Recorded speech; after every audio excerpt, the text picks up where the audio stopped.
It's the Growing for Market podcast. If you're a farmer out there, you should really think about getting a high tunnel. There's really nothing, in my perspective, that can contribute more to just the resilience of a small farm operation as far as moderating the things that you're trying to moderate, be it temperature or rain or wind, just as far as being able to leverage this controlled environment for your high value crops. It's huge. And beyond that, being able to extend your growing seasons from, up here in the north, maybe 20 weeks of harvest to year round. This is really critical. Not just that, but it helps us, even if we have those storage crops, maybe, I can sell food year round because I've got my taters and winter squash and onions in the root cellar and the cooler. People like to have fresh food. On top of that, having some element of year-round production is really key to preserving the relationships that we make during the warm season with the people who are buying and eating the food. So be it if it's your CSA clients, you can keep them going through the wintertime. You don't need to go out and win them back in the spring. Hello, and welcome to the Growing for Market podcast, where we talk about growing, marketing, and the business of growing vegetables and flowers for local markets like farmers markets, CSAs, farm stands, and local wholesaling. I'm Andrew Mefford, your host and the editor of Growing for Market magazine for 34 years, the magazine for flower and vegetable market farmers. If you're enjoying the podcast, just wait till you see the magazine. Go to growingformarket.com for more. Also, if you could give us a follow and a rating, it really helps other like-minded people find the podcast. And now, let's take a minute to hear from our sponsors. It's with their generous support that we can bring you the podcast for free. If you're listening to this, you probably found 5 rare minutes to breathe. But what got pushed further down the to-do list to make that happen? If it's your CSA newsletter, you're not alone. Farmhand's new newsletter builder was made for busy farmers. It automates weekly emails, drives add-on sales, and makes it easy to keep your customers in the loop without spending hours behind a screen. It launches this summer, but GFM listeners can request early access now. Visit farmhand.partners/GFM. That's farmhand.partners/GFM for early access. Today, I have the pleasure of welcoming Tomm Becker to the Growing for Market podcast. Tomm is the CEO of Nifty Hoops, a company that, in addition to fabricating hoop houses, will build their structures with or for growers, usually in a day. More on that in a minute, and since greenhouses are so important to market farming, we've been wanting to have an episode for a while talking about the considerations for siting and building hoop houses. So, you seem like the perfect person to discuss since I know you've built a lot of them. So, without further ado, welcome to the Growing for Market podcast, Tomm. Hi, Andrew. Thanks for having me. Yeah. No, I've been looking forward to this conversation. So before we get into the siting and building considerations, can you tell us a bit about Nifty Hoops, like where you're based, how long you guys have been building greenhouses and those types of things? Sure. Yeah. Nifty Hoops is based in Southeast Michigan. We've been building high tunnels since 2011.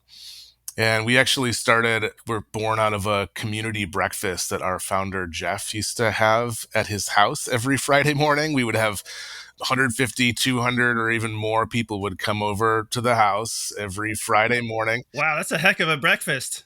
Yeah, it was quite an operation. But, local farmers would sell food.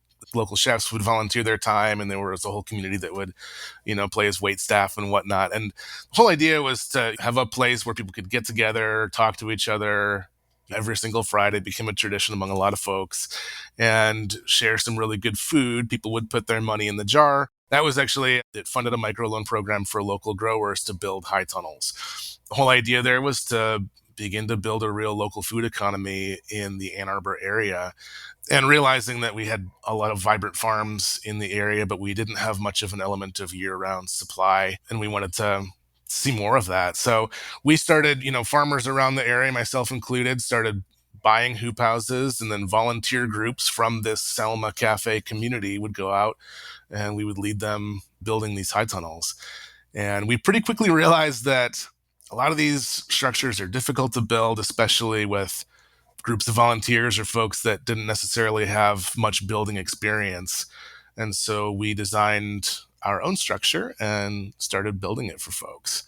Of course, since we were in those days building every structure that we built, we wanted to focus on creating a super simple, easy to install structure that kind of had that was all inclusive, had everything in the pack out that we needed to completely build the structure. And that's what we've grown into, a business called Nifty Hoops. We're having a lot of fun doing it. Well, that's cool. What do they say? Necessity is the mother of invention. So that's really cool how it sounds like it's just developed organically from people needing hoop houses and needing help building them to a company that helps them build the hoop houses. And what's your background, Tomm? I know you said you were in that community, and I think you had or have a farm before working at Nifty Hoops. So, can you tell us a bit about where you're coming from and what keeps you going? Yeah, well, I'm from Michigan, grew up in Lansing, and got my start farming just kind of on a whim. When I was in college at Michigan State, decided it'd be fun to try out farming and got a job at a local farm. Ended up working at the Michigan State University Student Organic Farm. We started a year-round training course in organic farming, so folks could come in for a 10-month stint and work full-time on the farm and in the classroom learning how to farm. That was a great place for me to get my start as the production manager there, because there's no better way to learn than by teaching people those practices. Then went on and started my own farm, Sunseed Farm, outside of Ann Arbor. We're doing year-round CSA and grocery stores and restaurants in the greater Detroit area. Had about 200 family CSA pickups each week. And yeah, and then started, building my own high tunnels out there. And, now I'm working with lots of other growers all around the country, working to kind of optimize these year-round growing systems and build hoop houses. Yeah, it seems like there's quite a thriving farm scene there in the Ann Arbor area. I think we've had a few people on the podcast and writing for the magazine. So I guess it must be some combination of population density and interest or something like that. But it seems like there's a lot going on out there. But I know you said that you've been traveling a lot. Like, did you say you were in Arizona last week building hoop houses? And so, I mean, it sounds like you get around quite a bit these days building hoop houses. We do, yeah, and I do. Michigan is really rich in general. I mean, it's just such a wonderful place to be, great climate for farming, good soils. We spend most of our time in the Midwest, Michigan, Ohio, Indiana, Wisconsin, Illinois, kind of, this Great Lakes region. But we do build all over the country. So a few weeks ago in California, building some structures over there. Arizona, we'll be in Alabama next week. So we're building all over the place. Get to really see the landscape and meet growers from all different walks. Yeah, that's definitely seems like a trend. I know I've talked to some growers recently in Florida and California, the kind of places that if people hadn't thought about it too much, they think like, well, they have lots of sun. Like, well, like why would they need a greenhouse? And I know some of them are just having more unpredictable weather, and in a way, a hoop house is a way to, control the environment inside that hoop house. And I know, like, actually, I mean, the University of Arizona has a greenhouse growing program that I attended some. So I know hoop houses are really for everywhere. Those ones in Arizona, though, do you know if they're taking the summer off since it gets so hot and using it more to grow through the winter? They're not taking the summer off. They're growing through the summertime as well. And that was actually, I was surprised when we first built in Arizona in this hot place. I was thinking, what in the world? Like, it's going to be so hot in the hoop houses. Of course, you can use shade cloth, and, it's oftentimes a framework from which to use overhead irrigation systems, which can help with hydrocooling. And you're cutting out a lot of the other stressors that a plant might have beyond just low temperature. So, when you're out there in the field, you're getting hot, dry wind blowing over you all the time. Having a high tunnel can eliminate or reduce some of those other stressors too. So having a controlled environment does not just mean moderating cold temperatures. It really works on a lot of different levels as well. So yeah, you're seeing growers really everywhere building these high tunnels. Yeah, they seem to be popular everywhere. And yeah, that's something I have seen in the Southwest a lot is growers putting shade cloth on. Because in addition to moderating the temperature, just the sun can be so intense. I know it can actually be more solar energy than the plant can really handle in the high seasons. Even just 2 layers of plastic overhead is going to help reduce that stress from the UV and the sunlight that they're getting as well. Yeah, right. Because that's something that if people haven't thought about greenhouse growing a lot, they may not have thought about how every layer of plastic that you put on cuts down the amount of light transition a little bit, but it also diffuses that light. And if I'm not mistaken, plants really like the diffused light that you get. Plants really like that kind of light, and in a way it may make up for some of the transmission.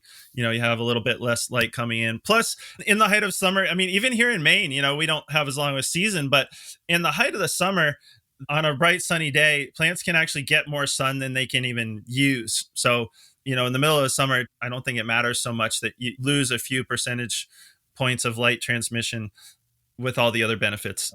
Yeah, I mean, we found, just here in Lower Michigan, harvesting luscious head lettuces in the midsummer can be a real challenge, when it's climbing up into the 80s and 90s.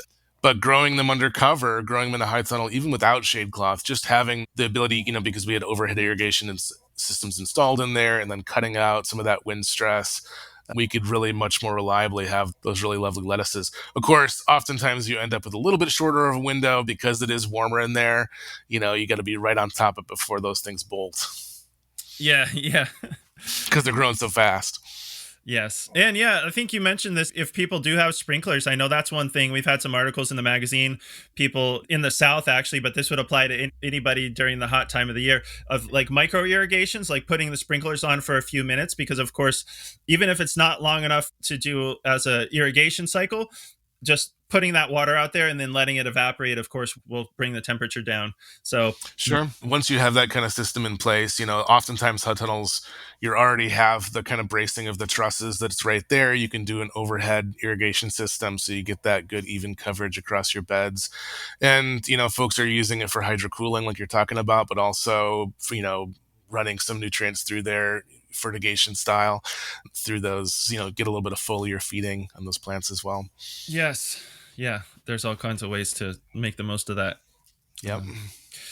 Well, I thought you would be ideal to talk about considerations for siting and building a hoop house, since you make the unusual offer to help growers build your own structures. So maybe we should talk about that first.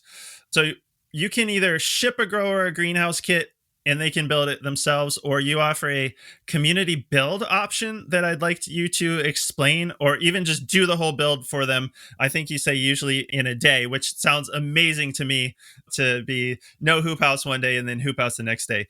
But can you explain those options to us, and can you do all of them anywhere in the USA? Sure. Yeah, we can do any of them anywhere. Of course, the further we go away, the more it costs for us to drive out to you. So, we started out all of our tunnels, we would build the whole thing from start to finish with our crew. And we really realized that we could get a lot more done. We could get them done further afield if we integrated a model that used the help, used the ambition of our growers, to get this done as well. So probably about 30 or 40% of the structures that we build right now that we manufacture, we send out to growers for them to install themselves. And so we have a video series that kind of walks you through it, and a written manual that you can follow as well, which I'm very incentivized to get right, because I'm the one who takes the calls on at 6 o'clock in the evening or on the weekend when people get puzzled on a step. So, we guide people through that process, and oftentimes I'm working with them to, help them with their layout and whatnot. But the majority of the other structures that we manufacture, we install with this community build option. And so 2 of our builders will roll out with, all the materials that we need to have a fully functional, completed high tunnel at the end of the day. And we'll drive through with our truck and trailer. And, usually what happens is either we're showing up the evening before to kind of stage the build, or we'll just show up right on that morning and we hop right to it. It's, one of us is going to get out of the truck and start squaring, the site, and, running our laser transits to kind of help map the grade and getting those posts in the ground, while the other builder is leading your crew, whether it's, you and your family or your friends or neighbors or your farm crew, in starting to assemble the other components. And then the build goes really fast. It's really fun when everybody gets involved. Usually by lunchtime, it's more or less looking like a hoop house. All the steel framing is up, and then we have all the fussy business of putting the plastic on and the electrical conduit and all the rest. One thing that's really fun about it is we get to work alongside our growers, so we get to know them, and it's fun to work alongside them and understand what they're doing and what they're all about. But then also during the course of that day, we're teaching them how that thing is built. They know every nut and bolts. They know how to use the wiggle wire, how to use the quick locks, how to do all those different things. People don't want to hire us to drive from Michigan to Alabama to fix a little piece of plastic that got torn or something like that. So teaching people those skills, them getting that hands-on experience is really valuable for them as well. And yeah, generally it's just a 1-day process to get that whole thing done, unless we're building a really big one. Although we've done the big 192 foot long ones in 1 day as well. Wow. That's impressive. And I'd forgotten this until we started talking about this, but we have 3 hoop houses on my farm and we built them about 13, 14 years ago. And I'd forgotten that when we built the first one, we actually hired a friend of mine who had built other hoop houses, right? Just to sort of like show us how you do it. And that was really valuable. I mean, it's not rocket science and we could have figured it out, but you know what I mean? There's just like tricks of tech screws and wiggle wire and like how to get the plastic straight and all that kind of stuff. And so it did help us a lot to have somebody who had done it build the first one with us, and then we did the other 2. But I always think of that year as the year that we just built hoop houses all year long, because it's like, first of all, the structures, we were going to build them early in the spring before we had a lot of field crops going. Then the structures showed up late, and then so we had to be taking care of the field crops and then working on the greenhouses when we could. And we pretty much, instead of building the hoop houses in the spring and then using them the rest of the season, we basically just like worked on hoop houses all year long, and we were done by the end of the season, but it took us the whole season. So I do think if we did it again, I'd probably get somebody to build them, more because I know what goes into it now than I know we can do it, but I've also got a lot of other things to do. So yeah, most farmers are pretty physically adept people, and so they can learn how to do it, but it's a lot of nuts and bolts, and it might just take a month of Sundays if you're doing it all yourself. There's something to be said for just powering it down, getting it done in a day or a weekend or whatever it is, so that you can get back to the farming. And that can be really a challenge if you've never done it before. We're really good at building people's second hoop house once they've learned their lesson from the first. Yeah, when they realize how much of their own time it's going to take. I mean, it's not huge, but yeah, when you got the rest of the farm to take care of and kids and life and everything, it can, farming is continual triage anyway, so yeah. Yes, that's so true. I feel like, my to-do list, that's all I'm doing is every day I'm just triaging my to-do list. Like what's the highest priority today? What has to go by the wayside? Yeah. You've already got a lot of other things kind of filling in every little crack of your time. Pretty much. So, yeah. And now let's take a minute to hear from our sponsors. It's with their generous support that we can bring you the podcast for free. This is Nathan from Tilth Soil. The other day, I told a friend that I think any product advertised on a podcast is probably a scam. And now I get to eat my words because I really do think it's worth talking to serious growers about living soil. But instead of listening to me bloviate about root development or trace minerals, you're probably better off just trying it out. Go to tilthsoil.com/GFM to request a sample of our seed starting mix and see what your plants think. If you're not impressed, then forget we exist. But if you like what you see, then reach out and we can get into the details. Whether you need a yard, a truckload, or want help organizing a group buy, call or text Josh at 216-870-0642. And yes, I am reading his personal cell phone number in a podcast ad. All right, play the jingle.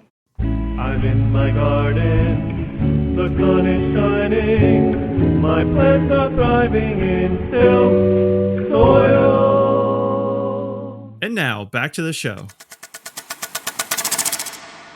And what about structures? Are there any trends in greenhouse building over the years that explain the structures that you're offering now? Well, yeah. So we got our start here in Michigan, where we're dealing with heavy snow loads. And so we started building right from the get-go Gothic structures. So those are the ones that they've got their peaked roof that comes to a point in the middle. And that really helps with just shedding that snow off the sides of the house. When you're getting those really heavy snow loads that could threaten the structure, you want that to slide right off. So all the structures that we're manufacturing have that Gothic peak. Yeah, and then it turns out that the wider the structure, the better it is at being a hoop house. And really that's about just more thermal mass relative to its surface area. So, you can imagine if you had two 3,000 square foot high tunnels and one of them was 30 by 100 and the next one was 1 foot wide by 1,000 feet long. That short, fat one is going to have a lot more mass. It's going to be a lot less surface area to that structure than the long, skinny one. And so you've got less space around the edges that's losing its heat, right to the outside. So you're better able to hang on to that warmth during those cold winter nights. But with that said, there's a lot of growers out there that don't have room for it, or they're just maybe they're a backyard gardener and want to extend their season. So we've started to build narrower structures for folks like that. And then I think just learning about what you can really do to optimize the growing environment in that space. So, adding simple automation for ventilation can be so important. Just having some vents that open up, or even motorizing and automating those roll-up side curtains can really magnify your efforts in the high tunnel. So making sure that we have those options available for people that are, really simple to install and simple to maintain is critical, because we want people to succeed at what they're doing in our hoops.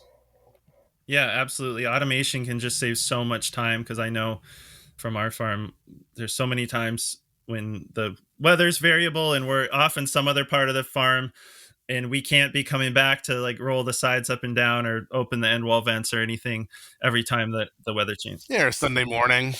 Yeah. Don't feel like going out there. Oh, it's not gonna cook in there. Yeah, and then I think the other thing is just making sure that people have what they need. I know when I built my first hoop house, it didn't come with vent walls, didn't come with baseboards, things like that. Just making sure that when you are shopping for a high tunnel, that you make sure that you're kind of either getting the whole package or that you are planning for those other components that you might need to round it out. Mm-hmm. Yeah, that makes sense. Okay, so you're saying basically, like, I think, right, you offer hoop houses anywhere from 16 to 30 feet wide. Is that the range? That's right. Yep. Yeah. So you're saying if someone had the choice of building a 100-foot long, 16-foot wide hoop house or a 50-foot long, 30-foot wide hoop house, go with the 30, right? Because you'll have better thermal mass. And I mean, there's other things too, right? I mean, think about if you're going to have a pathway around the perimeter of that structure and it's 2 feet wide. Yeah. You've got a quarter of your space in a 16-foot wide house that's just devoted to perimeter pathways. Maybe those pathways down the middle between your beds are going to be a little narrower. On a wider structure, you're going to have more of your space that's going to be able to be used for growing, less to utility functions like that. So in general, it's better to have, all things being equal, to have a shorter, wider structure than a long, skinny one. But, with that said, people use them for different, we just built a 16 by 96 foot structure for a grower in Indiana who really just likes the accessibility of having a central aisle. It's a greenhouse operation, so they're growing starts to sell at market and to other farms in their area. And they like just having, pallet tables on the edges and a central path right down the middle so that they can easily water and whatnot. And that just works a lot better for them, even though they have other 30 by 96 foot structures that they're using for crop production. Yeah. Okay, well, that makes sense. I mean, yeah, generally that tracks with what I've always been told, was sort of like build the widest structure that you can, because there's a lot of advantages from pathways and thermal mass, and like less less ground posts, ratio of less ground posts to interior area. But I guess it also kind of like, if the only, space you have won't accommodate a 30-foot wide, build what you can, I guess. Yeah, I have a little 16-foot high tunnel in my garden down there, and it's huge. Even the little ones make a huge difference, especially if you're, looking to grow into the cold season. And in a 30-foot wide high tunnel, especially if you're using some kind of supplemental row covers, even here in the north, you can absolutely expect to be harvesting every single week of the year, without any supplemental heat. If you're getting your timing right, and there's a lot of practices and timing that comes into play as far as planning for that, but the capacity is totally there. And that's not to say that you can't do that in a narrower structure as well, but you might be a little bit more limited as far as what you can grow. You might not be harvesting head lettuces in January. You might be favoring the more diehard, baby red Russian kale and spinach kind of thing. Yeah. So, yeah. Once again, because you have less thermal mass in the skinnier structure, so the wider structure will stay maybe a little warmer and a more stable climate. Yeah. Yeah, and there's a lot of other things that people can do to kind of enhance their high tunnel's ability to hold on to heat just by increasing the battery size, to hold that heat. So, dry soil, moist soil is going to hold on to a whole lot more heat than bone dry soil. So if you're just maintaining adequate soil moisture in there, you're increasing the size of that that battery for heat. So, you can soak up more heat on those sunny days in the deep winter, and then you've got a little bit more to spend over the nighttime. Okay, well, that's a really good point because, I think I've talked to some people who built unheated hoop houses thinking that they would get more heat. What I mean by that is my experience is, we're in Maine, so a fairly cold climate, right? I found that in our own hoop houses from having thermometers out there, they usually get down to about the outside temperature by the middle of the night or, the wee hours of the morning, right? But I think that just keeping the wind and the other elements off of the plants helps a lot. But then, like you were saying, to grow something that's not completely frost hardy like lettuce, you do need to put frost blankets. You need to put a second layer of cover on the inside of the hoop house. And then I figure growers can build a hoop house, and if they feel like they need more heat, then they can always add a heater later. Sure. Yeah, it's not going to be an option for some to pipe out propane or natural gas or use electric heat or things like that. And yeah, you're not going to be growing tomatoes in Michigan or in Maine during the winter time. But those cold tolerant vegetables, and even, lettuce can take a freeze, just not really a deep freeze. Things are going to freeze in that hoop house, even when you do have row covers, if you're not adding supplemental heat. What that's really doing, when you're adding that extra cover, the soil in the tunnel is never going to freeze unless we have a crazy polar vortex sort of situation and you have an extended period of time without much sun. What that's really doing is, it's keeping that moisture in that row cover. It's helping to keep that soil warmer. And then as that, if you have that just exposed to the air, if you don't have that supplemental row cover, convection air currents within the high tunnel are going to be bringing that heat up to the rest of the structure. What that's really doing, it's not really insulating per se, it's just preventing that convection from taking that heat away. So you're able to keep the little bit of wind that's inside your house from doing more damage to those crops. So having even just, some growers use another layer of plastic in the tunnel to cover over their crops. We've found that the row cover material, like the Rime or Agribond, that sort of breathable material, and you can get thicker versions of that. You can even get it to cover the whole width of the house. That's going to be a lot more forgiving for that Sunday morning when you don't want to go out there and, it's 9 a.m. and the sun is shining and things are heating up really, really quickly in that high tunnel. It's actually a really interesting dynamic where if you're growing under plastic, within a hoop house, it can get so hot so quickly in there that you have a frozen, say you're growing, bunching kale. You've got all these leaf extremities out there. The whole plant is frozen solid, and the leaves are going to thaw out much more quickly than the stem. And so they're out there like, okay, I'm a kale leaf. I need water and resources from my stem, and the stem is still frozen solid. And so sometimes you're venting a little bit more aggressively in situations like that where it is warming up. And one thing that really helps is having that breathable row cover, just because it's a little more forgiving. Yeah, absolutely. That's what we found, is that we could grow a lot of different things if we liked row cover on the inside. I think partially that, because temperature tends to spike so quickly when you have a greenhouse inside of a greenhouse. And we did what you said. We got sick of having hoops in the greenhouse, so we put ran wires the length of the greenhouse, and we put hooks in the end walls and put turnbuckles on one end so you could tighten up the wire and make it taut. And then we just got a frost blanket that was as wide as the whole hoop house and just threw it over there, because we found it so much quicker and easier to just push the whole thing back than to deal with like individual rows that had hoops and everything. It's huge. Just, it's, for one thing, you need two people to kind of move that row cover around when you've got those little single bed strips. On top of that, you don't really have a place to put it. Ends up on the ground, gets all muddy. Having that full width and having that wire to do it with. I recommend that people don't anchor into the end walls, though, because if you're trying to tension up a whole 100-foot length of wire from those end walls, that's a lot of forces that you're putting on there. What we generally tell people to do is just run it on T-posts. You don't need to get it very tight.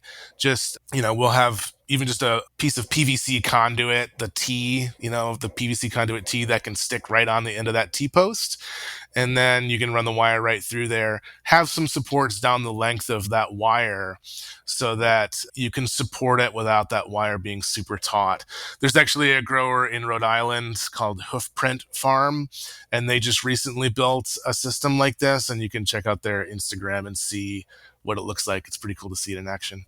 Oh, cool. Well, that's a great tip then. Maybe that's why I had to rebuild my end walls so much. I just recovered one of our hoop houses. This pretty much finished it. Actually, later on today, I'm taking the staging back to a friend that we borrowed, because it's a real tall hoop house and I don't love being way up on ladders. It reminded me how much work it is. It's not an enormous job, but it probably took me a week spread out over the last 3 or 4 weeks, because I didn't have a week that I could just sacrifice to it. So it kind of like picked away at it, did it a day here and there. But one of the reasons it took me so long is because the end walls were in pretty bad shape too. So it was in addition to recovering, it was also a end wall building carpentry kind of job. Yeah, we really like the steel end walls, especially if there's an easy way to implement it. We've seen a lot of, especially in higher wind areas, seen some end walls caving in. So make sure that you're bracing, if you're not building it from steel, if you're building it from lumber, make sure that you have some triangulation there to the rest of the structure.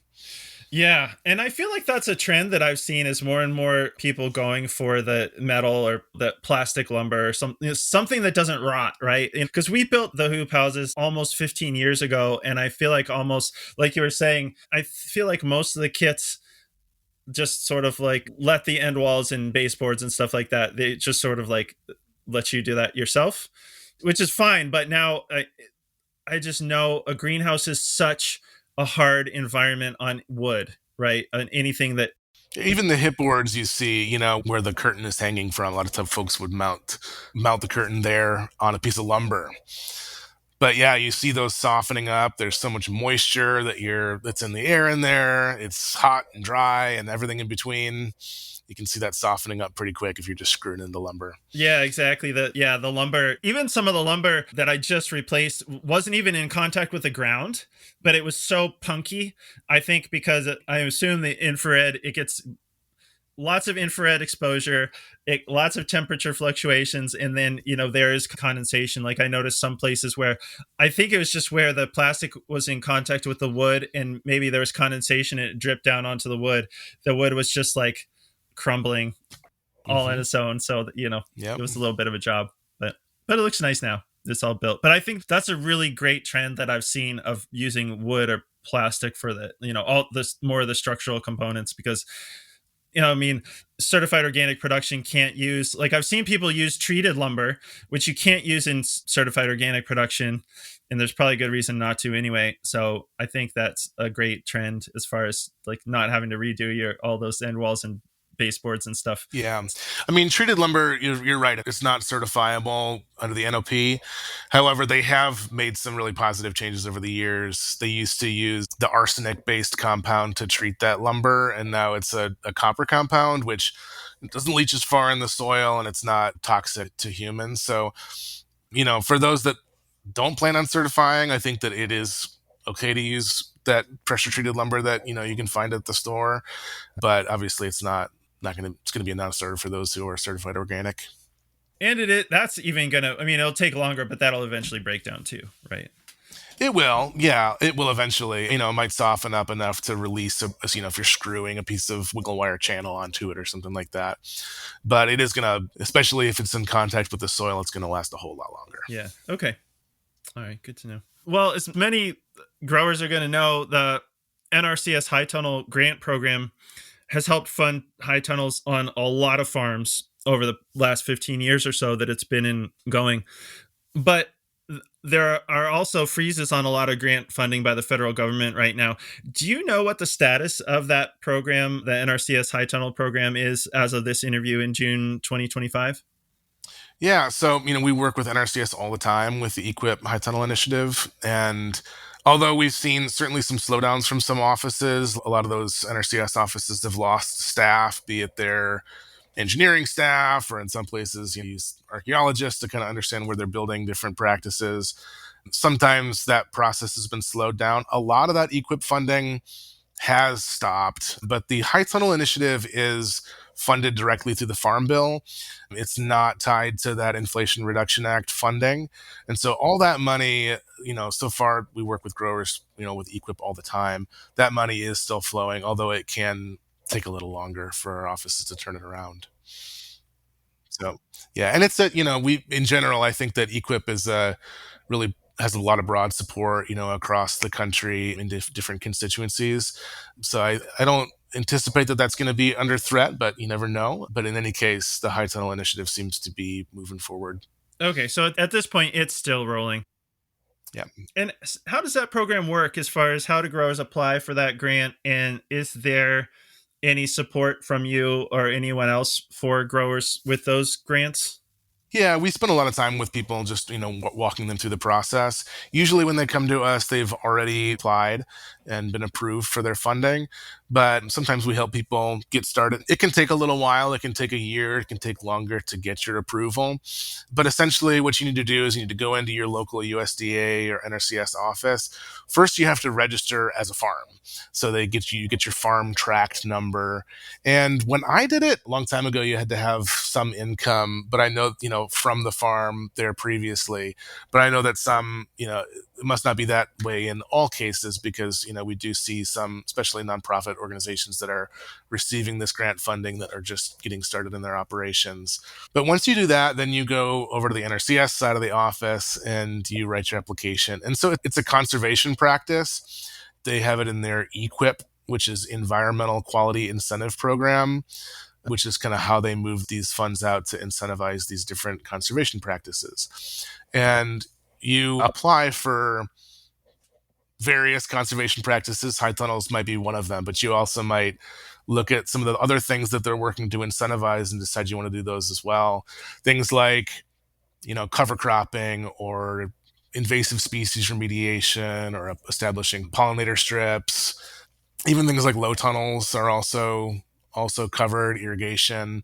So they have these different ways of, each one of them is going to have a conservation outcome that they want to incentivize. Once you submit your application, then you kind of have to just wait and see if they fund you.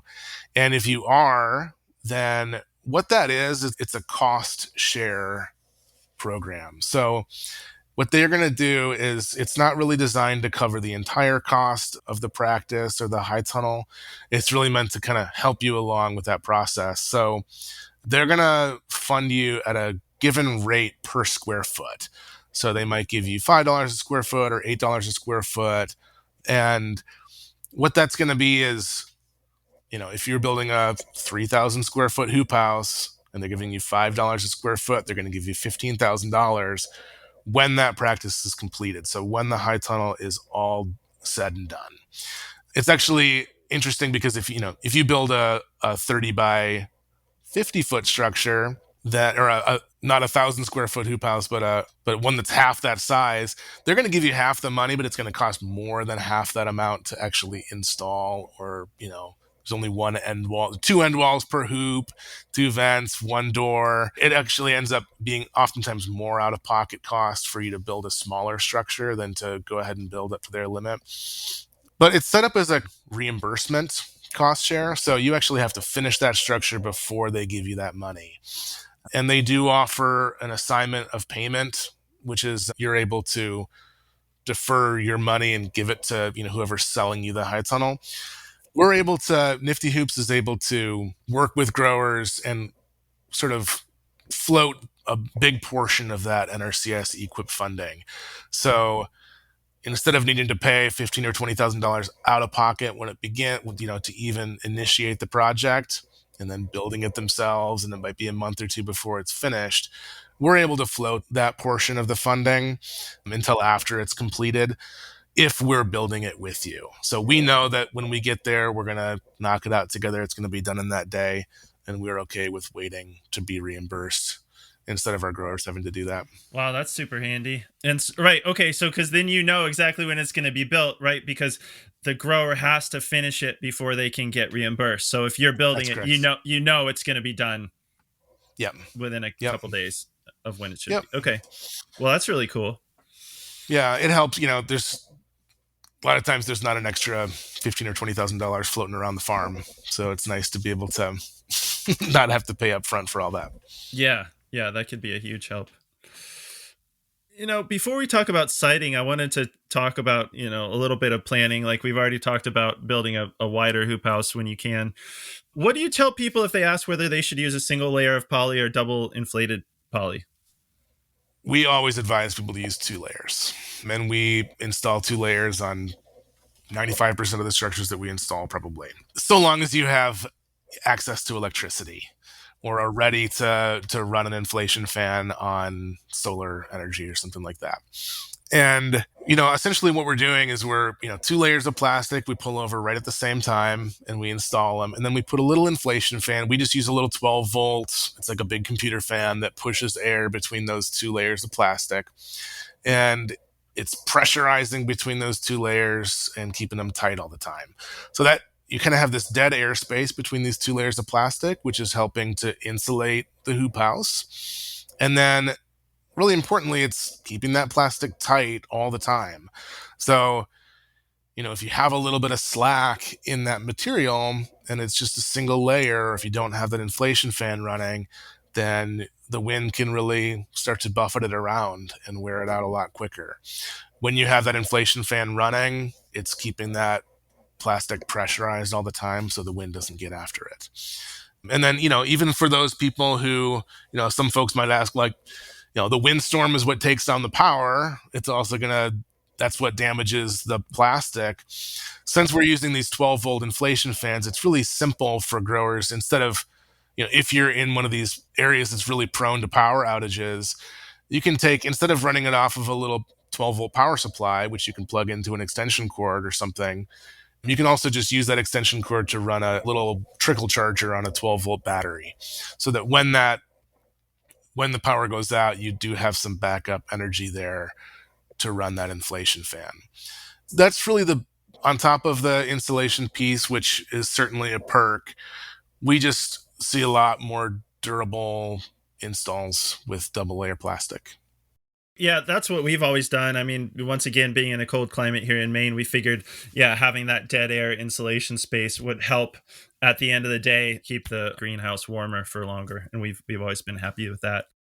Yeah, and then, if you're installing say you're pulling plastic in the middle of the winter, you do get a little bit of flat, as the material warms up, it's going to get a little bit bigger, just a scotch. And when you're, trying to keep it tight against the wind, sometimes that little scotch can make the difference. And you can pull it as tight as you want when you first install it in January, and then August comes around and you've got some ripples in that plastic. It's a lot more forgiving when you have that inflation fan running in there, just as far as taking up any slack that might develop with, as the plastic ages or the temperature fluctuates. Right. Okay. Because I'm kind of amazed at how strong that plastic is. Like, just having been working on my greenhouse this past week and, pulling on the plastic and everything, it's kind of amazing how strong, what is 6 millimeters or, it's 6 mil. Yeah. 6 mil, sorry, it's not 6 millimeters. It's not very thick but there are times when I was pulling on it this past week, I was really kind of amazed at how strong that stuff is. But it seems like what really gets it's the flapping, right? It's like it seems like the plastic, I don't know if that's tensile strength, but like you can pull on it pretty hard before it even stretches or breaks.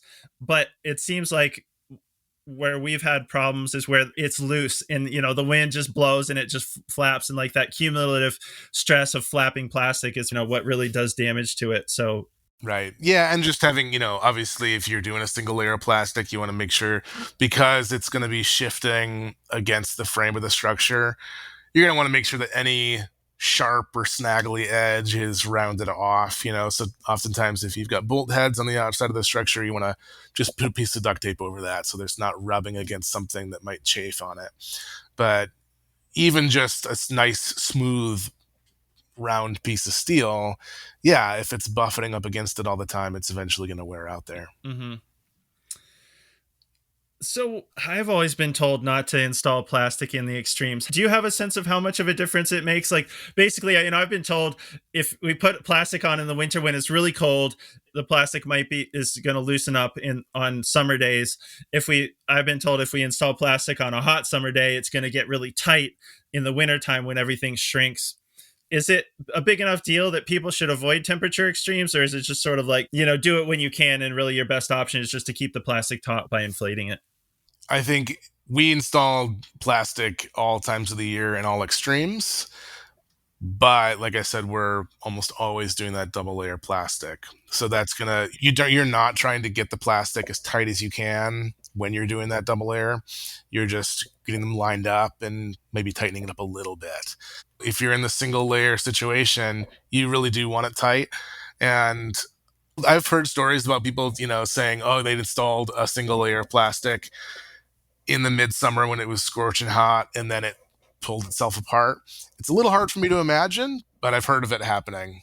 So, yeah, I think that you'd probably want to avoid the deep cold if you're installing just that single layer of plastic.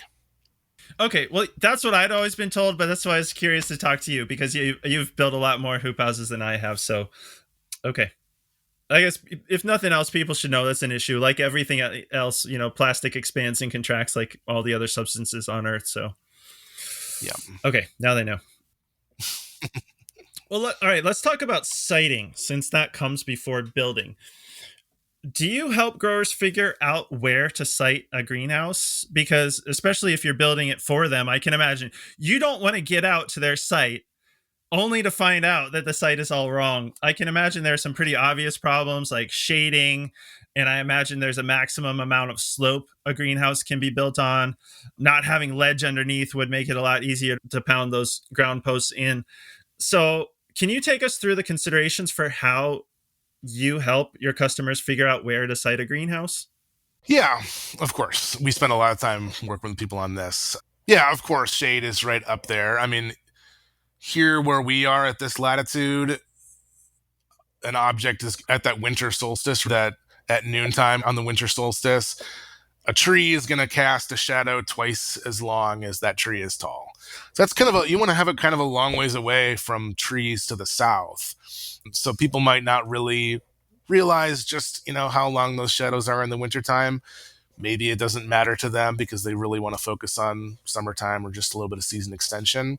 But shading is a really big one. Obviously, the whole point of it really is to, for most situations, is to soak up that heat from the sun. So that's a big one. Other things, a big one for us is just access. So we need to be able to get back there with our truck and trailer. If they're building it themselves, then they might be totally ready to schlep it all back there by hand, all that thousands of pounds of steel. But we want to be able to get back to where we're going without getting stuck in the truck or with having to, yeah. So, but it's, the other big things, first of all, are just what the grade is doing. So the slope of the site. And so we're getting on whatever mapping programs that we have that can, really look, even just Google Earth, you can really see pretty well what the slope of that ground is doing. And we're not really looking for a level site per se. We're looking for a flat site. So you can take, a flat thing and you can tilt it any which way and it's still flat. It's just not level anymore. Yeah, so we're looking for something that's pretty close to a plane, a flat plane. And if it deviates from that, it's okay. We can still build on that structure, but any more than a few, 3, 4, 5 inches from that plane, there's going to be a few spots around the house where you might need to backfill underneath a gap in the baseboard. So I've even built on, sites over a 10% grade, even over a really long height tunnel. You can still make that happen. There are some extra little puzzles in the mix, but Mostly, it's perfectly fine to build on a grade. Once it gets over that point, over 10% or so, there's some other challenges that can come up. Bedrock is a big thing. So as soon as somebody asks us about how much is this hoop house going to cost, the first thing that we're doing is we're going on to, we're looking at their site, we're looking at access, and we're going onto the USGS soil survey, which allows us to look at, what the soil types on that spot and in the surrounding area are going to give us. So is there bedrock down 2 feet or 4 feet or 8 feet? Is there bedrock in the surrounding soils that, might be encroaching here? Or is it really rocky? Is it bouldery? It doesn't necessarily mean that we can't build there. It just means we like to prepare for the situation so that we can succeed. We don't like to get out there and not be able to complete the thing. So you definitely want to think about if it's really, really rocky, if it's bouldery, you might have to do a little bit of excavation there just to bring some clean fill where you're going to drive those posts in. And there's other things that we can do to make it work on the site when we're confronted with that. Another big thing is drainage. It's really sad to spend a whole bunch of time and money building a high tunnel and spend a whole bunch of heart making these little plants, and then you get a spring thaw and half of your hoop house is sodden or underwater and all these plants are dying. And so just paying attention to the hydrology of the whole site. So understanding where the water is going, where you can plant that's going to be well drained even in those really wet scenarios. And sometimes that's a matter of just looking upstream. Water might be moving across your fields in a certain way, and a scoop of soil upstream can kind of change everything downstream of that. Or just making sure that they're going to be ready for improvements that they might need to make after the fact. So that might mean putting some drainage tiles around the perimeter of the structure to help drain that structure, even just when the rain comes off the high tunnel itself.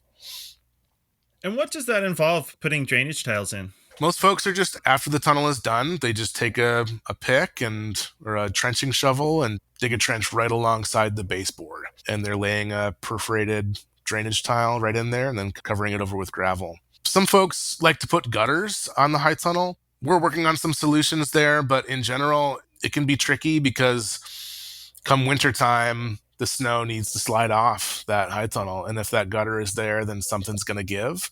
And so if there's a system out there, it needs to be something that's pretty easily deployed and taken away when the season is done. And so for us to have a solution there, we need to make sure that it's something that's easy for growers to manage.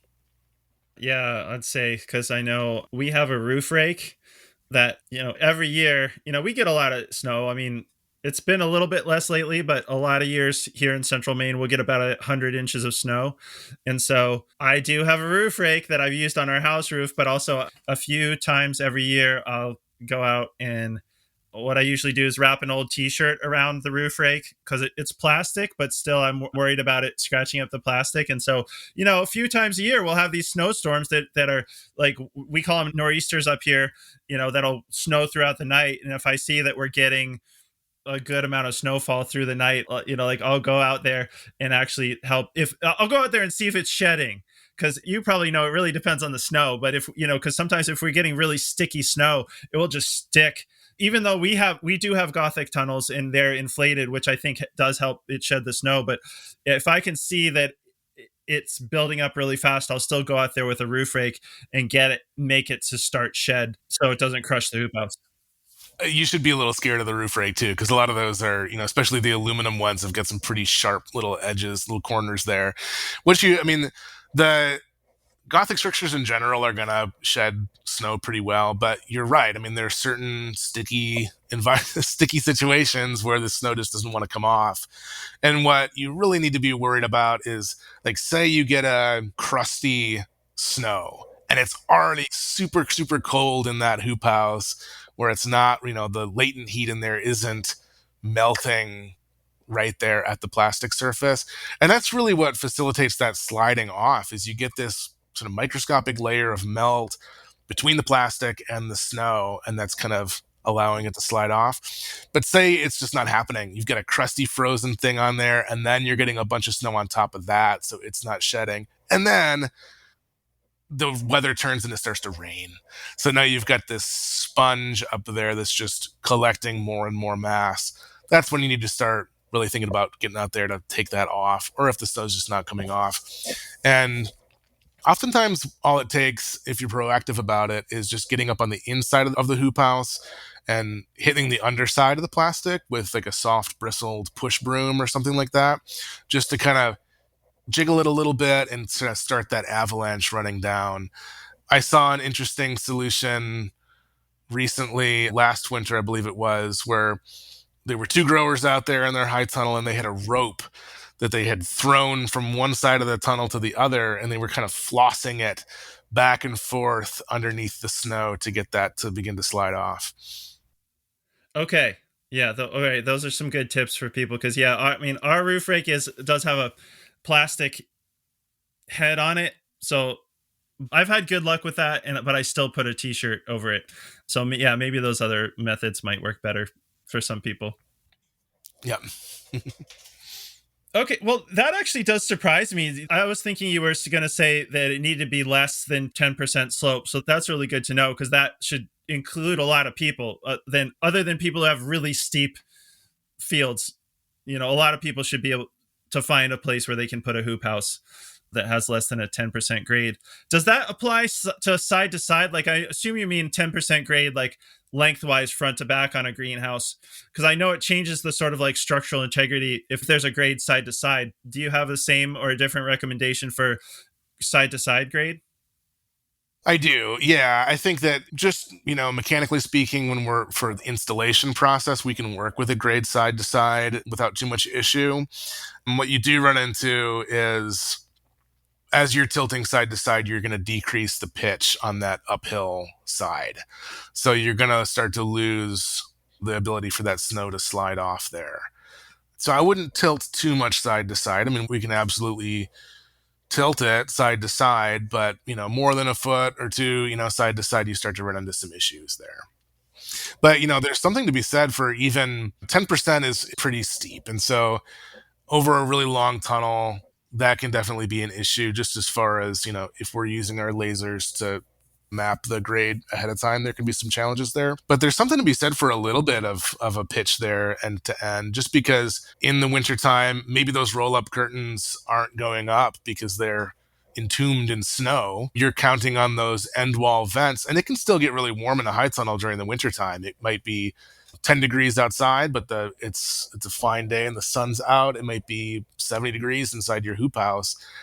If you have those end wall vents open on a slope, you get some natural sort of chimney effect happening there, where hot air is being drawn out the vent at the uphill side, and it's drawing that fresh air in through the bottom. Yeah, that's a good point. And I mean, one thing I've noticed is that we irrigate with drip tape or most of our crops, and I noticed that our hoop houses are sloped downhill. And so the crops at the very end of the hoop house get a little bit more water, just because when we stop irrigation, the water stops flowing to the top before it flows to the end. It's never been a huge issue for us. I mean, if anything, actually, I'll look, and if I notice the plants at the end of the row are growing better than the ones at the beginning of the row, it tells me probably need more water, and I'll increase the irrigation. So, but I just want to mention that as one thing for people irrigating on a slope, is that's always going to happen. The plants at the end of the row are going to get a little more water. Yeah. Are there considerations to siting based on climate and geography, or do those recommendations hold regardless of where the greenhouse is being built, right? Like when you go, do you have different considerations for building a greenhouse in Arizona versus Ann Arbor, or does it have to do more with the elevation and grade and slope and stuff like that? No, I think that, most of the considerations are going to be pretty similar wherever you go. There's, when we're building out on the plains, where they're getting high winds all the time, we're going to recommend some supplemental anchoring. Or if we're up on top of a hill in a really exposed site, or if it's really sandy soil where the posts are, kind of pulling out of the ground too easily, then we're going to recommend some supplemental anchoring. We don't use concrete, ever. Concrete's forever. You're never going to get it off from that post if you ever decide to relocate the high tunnel. It's called a duckbill anchor from McLean. It's just a toggle anchor that you're adding into the soil that really helps with pullout strength. So yeah, sandy ground, really exposed site, or really high wind area, we're going to recommend that supplemental anchoring. And then, if there are spots where the wind or snow loads are really exceptionally high, then we're going to recommend some supplemental bracing in the house as well. Most of the environments that we're building in don't have to worry about it, but in some places, yeah, it's going to really help to have some extra bracing in there. But no, I don't think so. Good question. Okay, so pretty all purpose. I would say one thing. Nifty high tunnels were built in. We made them. We designed them in Michigan for Michigan growers, and so our framing is pretty beefy. There's a lot of other options out there for high tunnels that aren't going to be quite as beefy, and in the areas where you're not getting the heavy snow and wind loads, Nifty high tunnels are going to probably be a little overbuilt. But with that said, there's a lot of other resources that you're putting into your hoop house, be it utility access, electricity, water out there, irrigation systems, heaters, not to mention just the crops that you have growing in there. So being a little overbuilt isn't a bad thing. I was just down in North Carolina a couple years ago and talking with some growers about this sort of once in a generation snowstorm that moved through and took down a lot of the structures in farms around there. I imagine that they wish that they'd added a little bit more steel when they were building them. Right. Yeah. I've even seen some hoop houses that say for Southern US only, that either have really light gauge steel, or I feel like I've even seen kits that space the bows out 6 feet. And right, because it seems like the standard are your bows spaced out 4 feet apart? Yeah. 4 feet all the time. But yeah, there are, some manufacturers are going to have a much, bigger diameter, heavier duty steel at a wider spacing. And then, yeah, in some southern states, they're growing at that, or they're building at that wider bow spacing. And a lot of the tunnels out there don't include sort of the interior bracing. They might just be the outer bow. So, and a lot of times you see that on the West Coast where they don't really have a lot of snowfall at all, and in the South. Mm-hmm. Okay. Well, that's a good consideration people should be aware of. If they're, comparing structures, thickness of steel, spacing of bows, and bracing are all the things that are going to make a structure more solid and durable. Yeah. Yep. Okay. Do you make a recommendation as to whether to orient greenhouses east-west or north-south? Yeah, so we always recommend that growers put orient their high tunnels east to west when it's possible, when it's feasible. And the reason there is, in Michigan, for example, we don't get a lot of energy from the sun except for those couple of hours on either side of noon when it's directly in the south. And if you have your house oriented, lengthwise south to north or north to south, then you're getting good penetration from the sunlight in through that end wall material.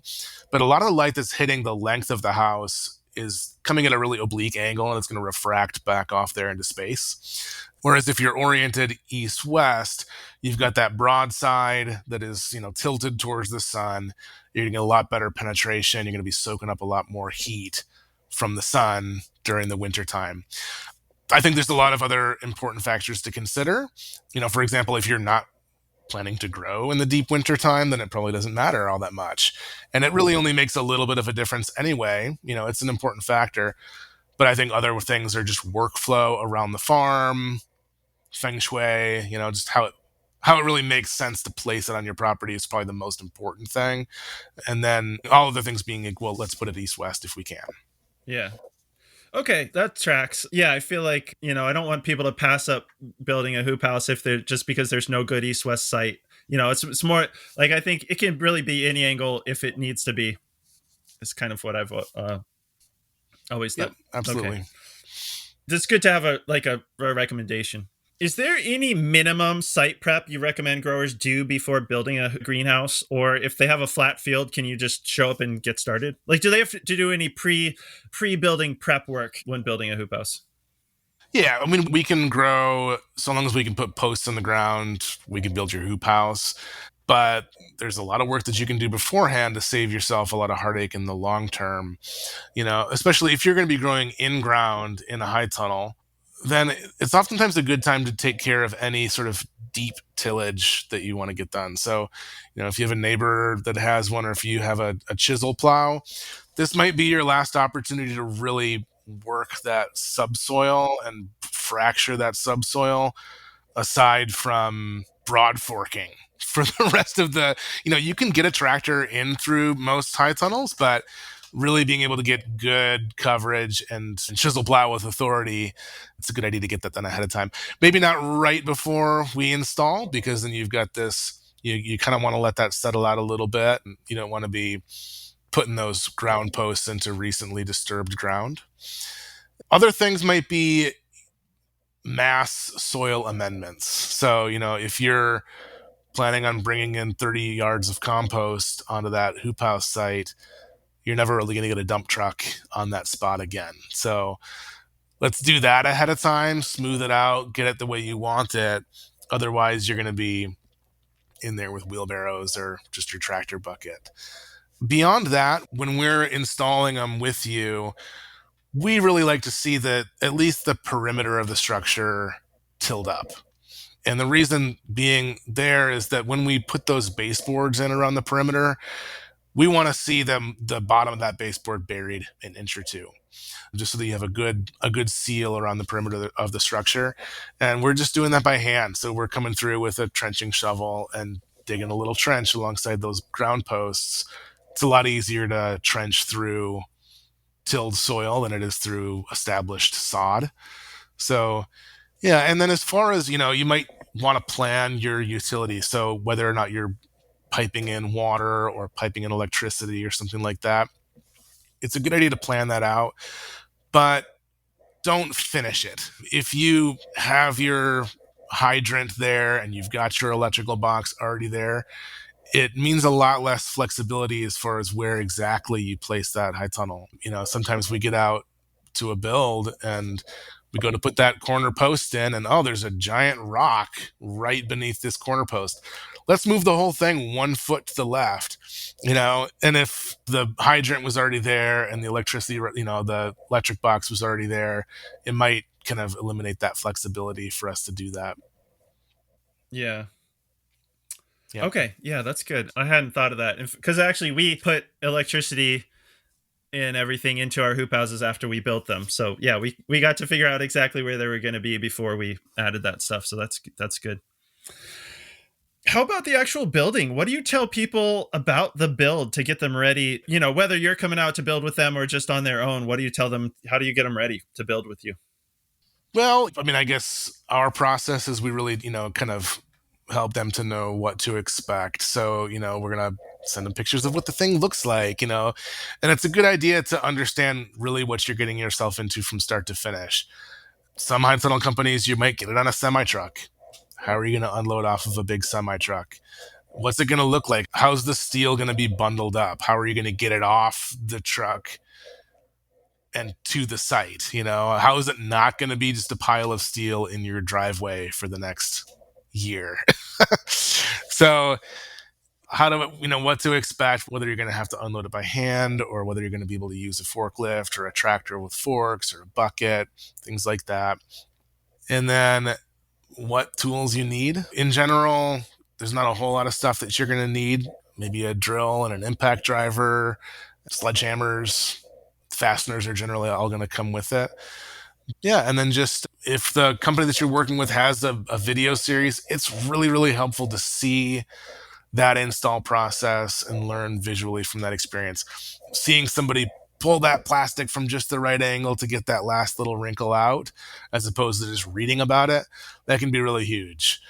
When we're building with growers, we're going to bring all the tools, all the materials and whatnot. And so really it's just a matter of show up, make sure that your crew has enough water and food and place to take shelter if it's deep cold or super hot. Yeah, and just, tell them to limber up and get ready for a good hard day's work. Yeah, busy day. Yeah. Busy day or two. Okay. So what do you guys do if you hit a lot of ledge during construction? You mean like bedrock down in there? Yeah. It's like we had that. Okay, so once we had already put some ground posts in. Like here in Maine, there's a lot of ledge. There's also a lot of boulders from glacial soil and stuff like that. So yeah, I know like one of our hoop houses in particular, I guess we picked a pretty rocky site. So once we had already put a few ground posts in, and then some of them we started hitting rocks. And so I think we actually cut some of our ground posts off shorter where we just couldn't pound them in, but I don't even know if that was the best thing to do. So we've learned a little bit about kind of the regions where you need to be a little bit more considerate about these kinds of things. And it started out for us in Rhode Island when we first built out there. You ask somebody from Rhode Island if it's rocky and they're like, oh no, it's not rocky at all. And then you get out there and it's just that there's a little bit of soil kind of mixed in with the boulders. And gosh, what do you do about that when it feels like you're building on the peak of a giant underground mountain or something? And so, I guess the first thing is like kind of know what you're heading into first. Realize that you're going to be driving these posts in every 4 feet around each side of this whole big structure.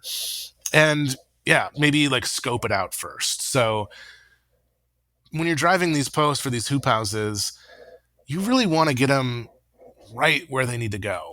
And that's really the only thing that you can do to make a beautiful high tunnel in the end, with clean lines that looks really nice, is by having them just right perfectly in a row, right on the same plane.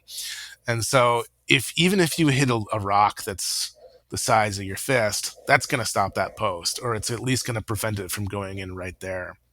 So go out there with a shovel, dig a couple of holes around where the perimeter of that hoop is going to be, and just see what you come up with. Are you hitting rocks every so often? Okay, then if it's really bad, then you might actually have to go out there and excavate and dig a big old trench and fill it in with clean fill and then compact or let that settle. Most of the time, the vast majority of the time, that's not necessary. If we're hitting a rock here and there, if it's a little one, we might dig it out. But if that post is almost home, it's almost to where it needs to be, and we hit a rock down there, we don't want to be digging down a few feet to dig out a little rock.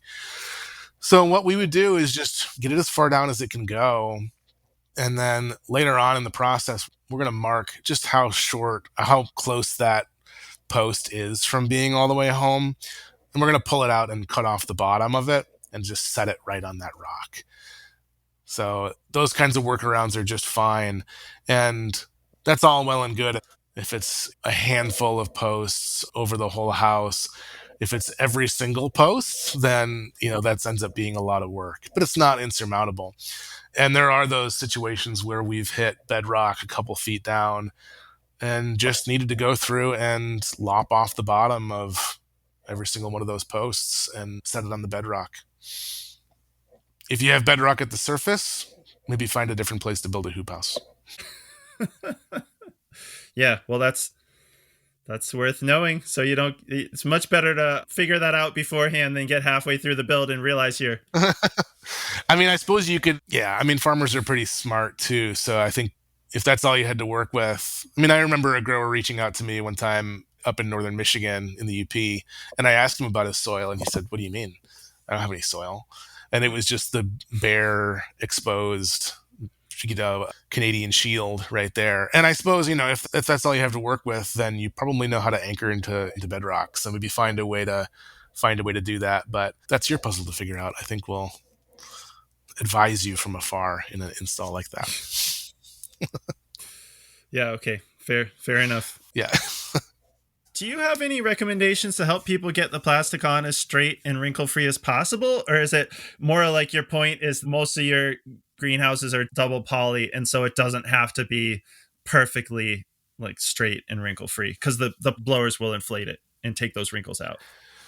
Yeah, so generally when I'm installing plastic, I'm going to be moving pretty quickly to doing it myself. From doing it myself to my lead grower doing it, because I want them to learn how to do it. And the first thing I'm telling them is that There's no such thing as a perfect plastic pole. There's always going to be little wrinkles in there.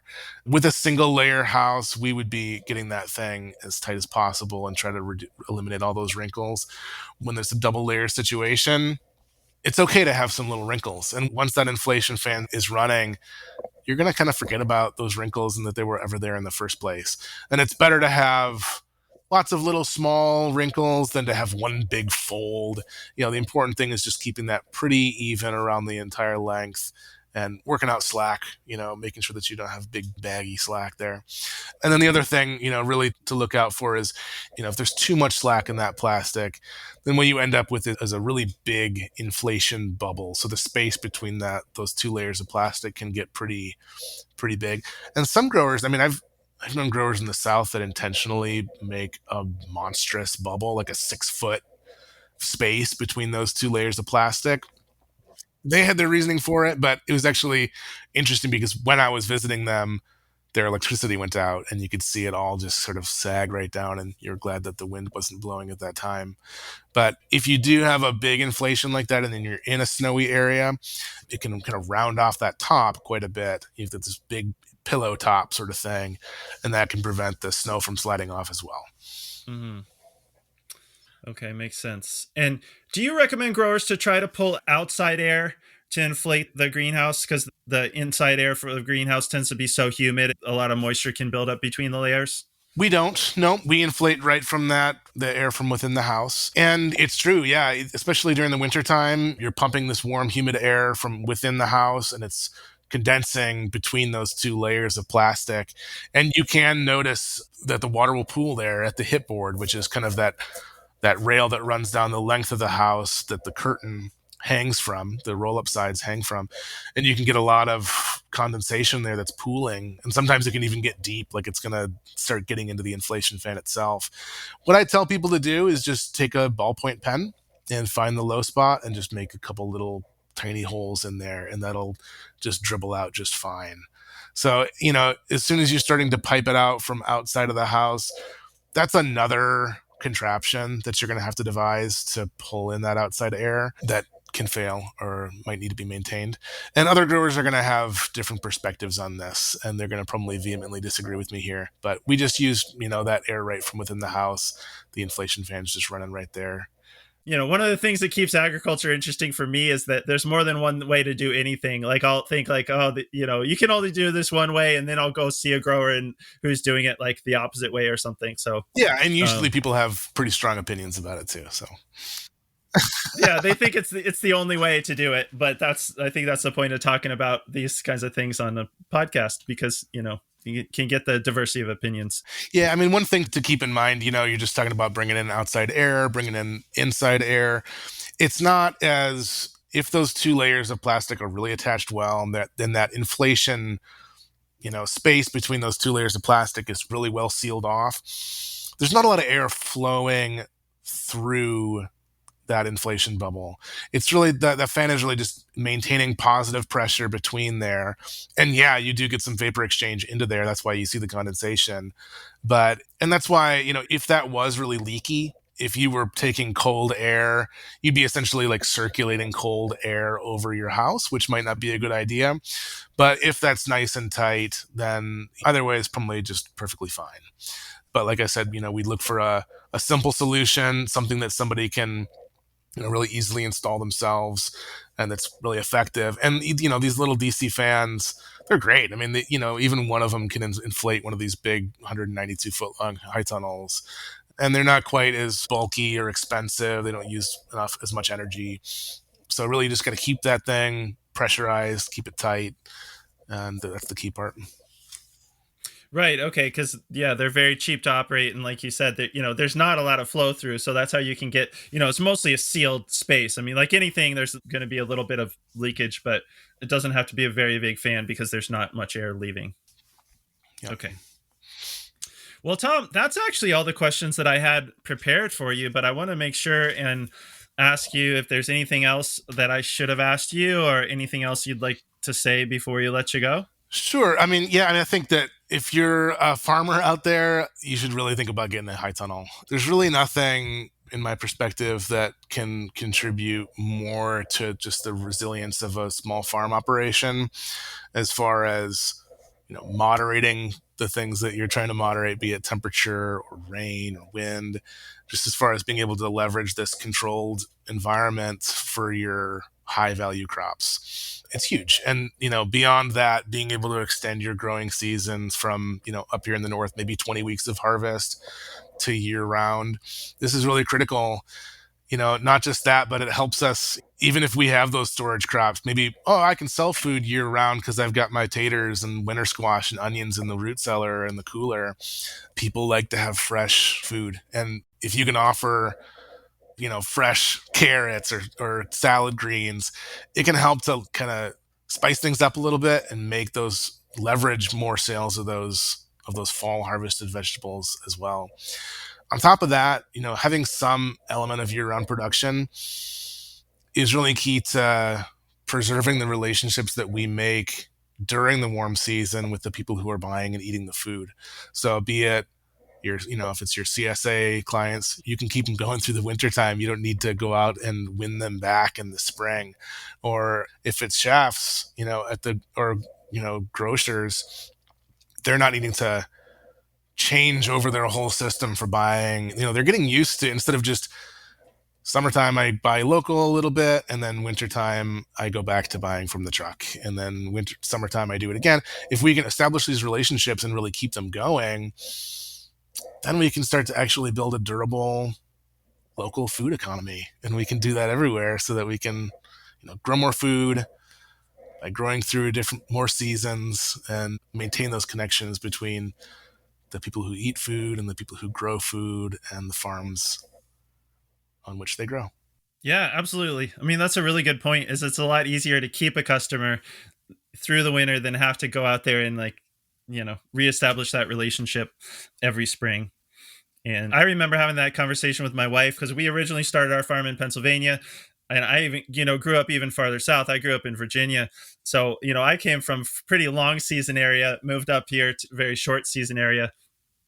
And I remember having that conversation of seems like all the growers around here who are making money have 5 tunnels. We should probably build some.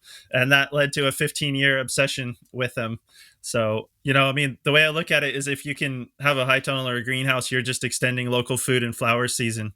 Because we all know something like probably single digit of our food and flower production is coming from local, and 90% is coming from industrial farming, or so much comes from California, is trucked wherever in the country. I mean, that can seem daunting. Local foods are only a single digit percentage of all the food and flowers that are produced.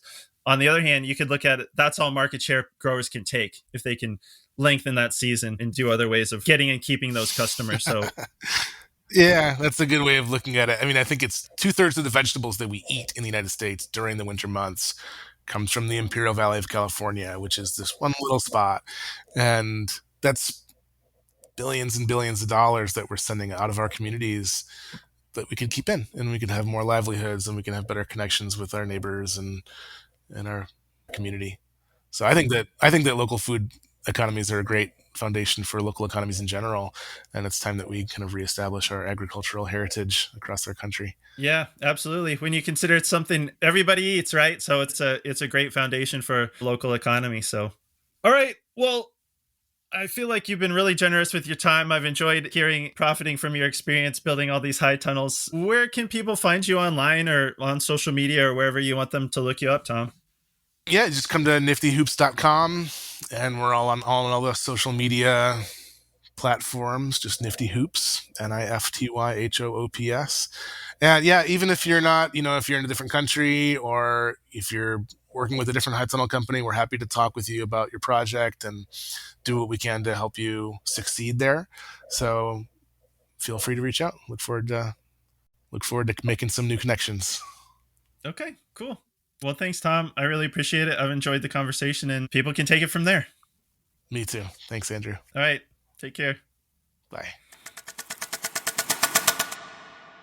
Thank you for joining us for this episode of the Growing for Market podcast. If you've been enjoying the show, please consider giving us a follow and a rating or a review. It really helps others find the podcast.